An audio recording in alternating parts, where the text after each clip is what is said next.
Bonjour chers amis et bienvenue. Si vous avez vécu les années 1980 ou avez un penchant pour cette époque, vous connaissez sûrement leur musique. Les gens, rappelons-nous, après avoir fait face à de nombreuses épreuves à leur début, ils ont composé une chanson qui les rendra sans aucun doute célèbres. Les choses ne se sont pas déroulées comme prévu, mais ils n'ont jamais abandonné. C'est l'histoire du groupe A et de leur célèbre chanson. En 1976, en Norvège, Paul Waaktaar Savoie et Magne Furuholmen ont formé le groupe Bridge. Cependant, leur premier album n'a pas connu le succès.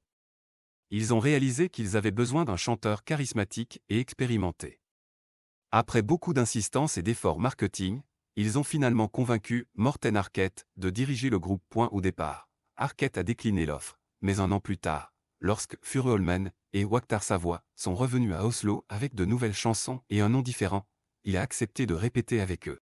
Ensemble, ils ont transformé la pièce instrumentale « T'es qu'on me » en une chanson avec des paroles.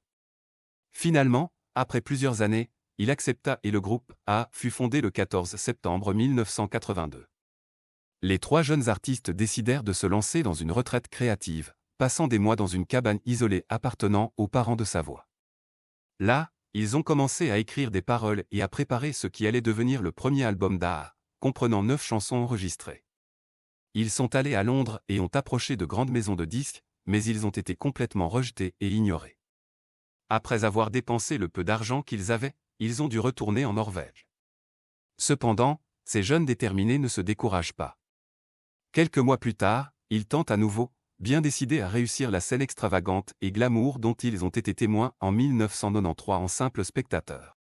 À ce moment-là, Londres avait changé depuis 1981, les grands clubs s'éloignant de la nouvelle orthodoxie romantique et une nouvelle génération de groupes technopop émergents. A s'inscrit parfaitement dans cette dernière mutation de la nouvelle vague. Comme de bons vikings, ils ont décidé de pousser les choses aussi loin qu'ils le pouvaient commercialement et de passer d'un groupe de garage à une célébrité pop. Morta, Harket, Savoie et Wagner Furuholmen ont uni leurs forces en 1981 après beaucoup d'insistance pour former le groupe A. Après quelques années, ils déménagent à Londres en 1983, où les principaux clubs s'éloignent déjà de la nouvelle orthodoxie romantique. Terry Slater, un manager expérimenté, a aidé le groupe à obtenir un contrat avec Warner et à préserver son innocence alors qu'il travaillait dur pour devenir un groupe à succès. Le groupe norvégien a réussi à convaincre Warner Music lors de leur audition, décrochant leur premier contrat. Le label a demandé qu'une nouvelle chanson sortie en single de son premier album en Angleterre. Le groupe avait déjà une chanson initialement intitulée The Juicy Song, qui a subi des révisions lyriques et mélodiques et a été renommée T'es qu'on me. Malgré l'optimisme et la certitude que la chanson serait un énorme succès, la sortie du single le 19 octobre 1984 échoua lamentablement, ne se vendant qu'à 300 exemplaires. Cependant, les membres du groupe n'ont pas abandonné et ont réussi à persuader les dirigeants de remixer la musique et d'apporter quelques modifications mineures. La deuxième tentative de libération, le 5 avril 1985, n'a également eu aucun impact. À ce moment-là, Morten et Waaktaar Savoie, membres du groupe, avaient déjà créé le riff qui allait devenir l'intro de la musique des années 80, devenant plus tard l'intro de la musique des années 70 lorsqu'ils jouaient ensemble dans un groupe scolaire. Le groupe rêvait de succès, mais ce n'était finalement que les deux amis qui jouaient dans un garage. Ah, au fait, avez-vous remarqué la ressemblance frappante entre Morten et l'acteur américain Patrick Swayze? Incroyable!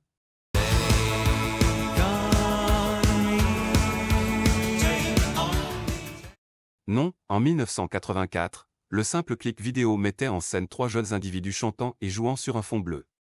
Cependant, Warner Music a décidé de commander un nouveau clip vidéo au réalisateur et animateur Steve, qui a utilisé la technique d'animation par rotoscopie pour créer un chef-d'œuvre qui mélangeait de vraies séquences avec une animation dessinée à la main. La nouvelle vidéo, avec une simple histoire d'amour se déroulant dans un univers alternatif minimaliste, a nécessité plusieurs mois de travail acharné, aboutissant à plus de 3000 images en direct transformées en un fantasme de 3 minutes. Cette nouvelle version du clip est devenue un succès, aidant à propulser la carrière du groupe et devenant l'un des clips les plus regardés de l'histoire. Aujourd'hui, le clip T'es qu'on me a dépassé les 1,6 milliard de vues sur YouTube, s'imposant comme l'une des 4 meilleures chansons du XXe siècle, avec Smell Like Teen Spirit de Nirvana, Bohemian Rhapsody de Queen et Sweet Child O' Mine de Guns N' Roses. Bien que le clip ait joué un rôle crucial dans le succès de la chanson, il ne serait pas juste de le créditer entièrement. La chanson avait ses propres mérites, à commencer par la ligne clavier magique qui transmettait la jeunesse, l'innocence et la joie de vivre. Juste quelques notes, mais elles résument l'essence de ce qui rend le groupe unique et authentique. Difficile d'imaginer que Hunting High & Low, le premier album d'un trio de Norvégiens inconnus, aurait pu se vendre à des dizaines de millions d'exemplaires sans MTV. En juillet 1985, il sort pour la 3e fois aux États-Unis et devient finalement un succès mondial. La vidéo originale, mettant en vedette un couple transporté dans le monde d'un parrain, est devenue l'une des vidéos les plus diffusées sur MTV et a remporté des prix pour la meilleure vidéo conceptuelle, la meilleure vidéo expérimentale, la meilleure réalisation et les meilleurs effets spéciaux en 1986. La chanson a dominé les charts dans 36 pays. À l'automne 1985, MTV était fortement axée sur les vidéoclips et réussit à se démarquer des productions à gros budget comme Thriller ou Billy Jean de Michael Jackson, grâce à une idée simple, des compétences artistiques et des effets visuels précis. Bien qu'elle ait atteint le sommet des charts dans de nombreux pays, la chanson n'a atteint que la 2e place au Royaume-Uni, la patrie des chanteurs, n'étant dépassée que par The Power of Love de Jennifer Rush. Des années plus tard, il découvrit que le sage manager avait interdit au cercle social et professionnel de consommer de la drogue en sa présence.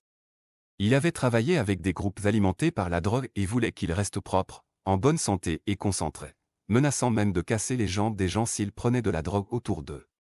L'influence de Slater et les penchants du groupe expliquent leur considérable longévité. Ils sont toujours ensemble et actifs près de 40 ans après leur 2e débarquement à Londres. Malgré le fait que la coexistence du groupe a commencé à se détériorer à la fin des années 80, le groupe s'est dissous au moins 3 fois, mais ils reviennent toujours ensemble. Des femmes du monde entier sont tombées amoureuses de Morten Harket et de ses yeux bleus, à tel point qu'elles l'ont poursuivi partout où il allait. Tel était le niveau d'adoration que le chanteur craignait pour sa vie lors de certains incidents. La chanson s'est rapidement vendue à plus de 9 millions d'exemplaires et a motivé la sortie du premier album d'art. En octobre 1985, ils obtiennent un nouveau succès, notamment en Europe, mais moins réussi aux États-Unis. Pour cette raison, et le fait que les futurs albums d'art n'ont pas non plus obtenu le succès mondial escompté, le groupe est souvent inclus dans les listes de One Hit Wonders. Ce terme est utilisé pour décrire les musiciens qui ont réussi à n'avoir qu'un seul hit dans les charts. Néanmoins, le groupe est considéré comme un groupe culte par de nombreuses personnes, et ils ont d'autres grandes chansons qui valent la peine d'être écoutées, telles que Love is Reason et Stay on This Road, une chanson de 1987 utilisée dans le film de James Bond 007.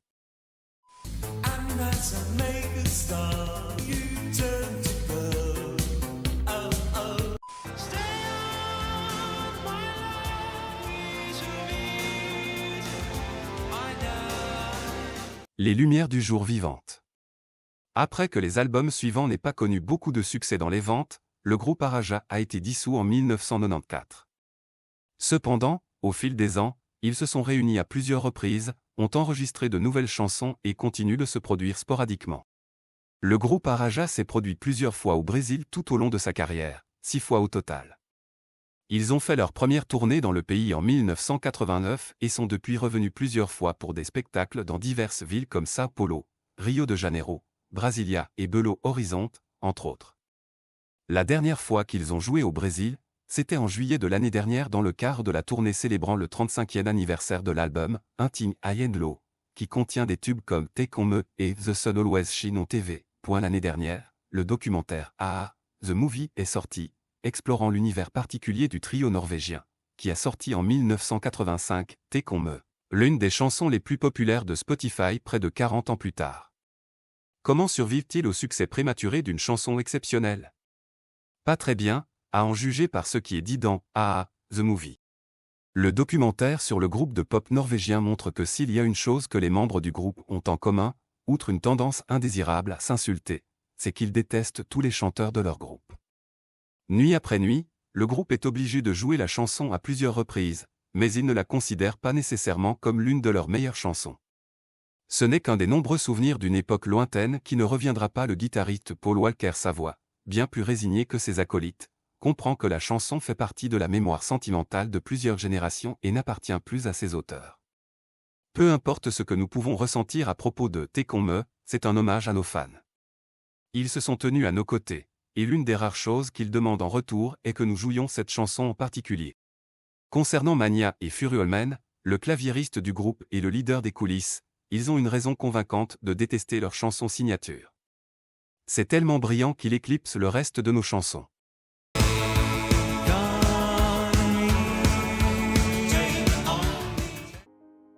Furuholmen parle de morceaux dont seuls les fans les plus fervents du groupe se souviendront en ce moment, comme Avatrue, Don't Tease Me et Casting Steel.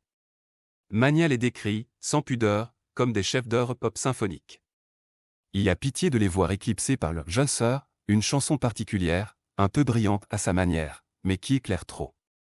Baekhyun rappelle que A une solide carrière avec 10 albums studio, et de grands noms du milieu, comme Kanye West, Radiohead, Chris Martin ou encore Leonard Cohen, les ont respectés. De toute évidence, le groupe n'est pas une merveille à succès unique, mais l'ombre portée par leur chanson la plus célèbre est si longue qu'il est impossible de l'ignorer. Aujourd'hui, comme le montre le documentaire dédié à A, The Movie, il reste très peu de choses de l'amitié qui a prospéré pendant les premières années du groupe. Selon les mots d'un hacker, ce sont 3 professionnels qualifiés condamnés à se comprendre. Leur mariage doit être l'un des plus longs de l'histoire de la pop. Un groupe construit comme un véhicule pour atteindre le succès le plus rapidement possible a survécu contre vent et marée grâce à la détermination de ses membres. Ils voyagent séparément, se rencontrent en studio ou sur scène, et ne parlent presque que de ce qui concerne le groupe. Ils se connaissent bien et, dans une certaine mesure, se respectent, mais ils se supportent à peine. C'est l'une des questions les plus curieuses soulevées par le documentaire A, The Movie. Dans quelle mesure est-il logique et sain que 3 adultes disposant de comptes bancaires plus que sains insistent pour entretenir un lien créatif commun auquel ils semblent si peu attachés? La réponse, comme l'a suggéré Furuholmen dans une interview, est qu'il trouvait fade d'être loin du groupe A. La célébrité est addictive. Aucun projet alternatif n'a le même niveau d'exposition que le groupe garantit. Et, comme je rejoins les dizaines de chansons qui l'ont suivi, c'est un héritage à définir et un patrimoine financier et sentimental à préserver. Furuholmen résume l'essentiel de sa vie sur la route en quelques phrases où bon sens et cynisme le plus dur se mêlent naturellement. C'est comme un manuel de rockstar que tout le monde doit suivre. Cela commence par l'achat d'appareils photo japonais lors de votre première tournée réussie, et tout le monde pense qu'ils sont photographes. Si vous continuez à avoir du succès, vous achetez des appartements partout dans le monde. Ensuite, on s'intéresse aux antiquités car il faut remplir les appartements. Après cela, vous commencez à collectionner des voitures anciennes et, finalement, vous finissez par acheter beaucoup d'art. Rien de tout cela n'aurait été possible sans le clip magique et inoubliable. Sans elle, il n'y aurait pas d'art à collectionner, pas de tournée pour interpréter Hunting High and Low en direct à l'occasion de son 35e anniversaire, et pas de documentaire dans lequel les 3 membres d'A revendiquent, avec une certaine audace, à quel point ils vont mal le long d'eux. Le prix à payer pour tout ça, c'est de partager la scène avec des mecs qu'on aimerait perdre de vue, devant des gens qui vous demandent de jouer une chanson que vous détestez nuit après nuit. Ce n'est peut-être pas l'histoire la plus édifiante, mais c'est celle que le groupe norvégien voulait nous raconter. Eh bien, les amis, c'était l'histoire de la chanson « T'es qu'on me ». N'oubliez pas de laisser votre commentaire, d'aimer la vidéo et de vous abonner à la chaîne. Rendez-vous dans la prochaine vidéo.